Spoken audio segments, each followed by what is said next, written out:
शरणं गच्छामि धम्मं शरणं गच्छामि संघं शरणं गच्छामि। त्यागमूर्ती तू शांत चित्त तू योग रूप संसारी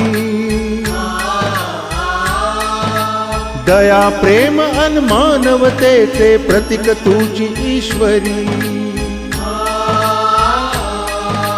सिद्धमूर्ती सिद्धार्थ गौतम सकलांचा स्वामी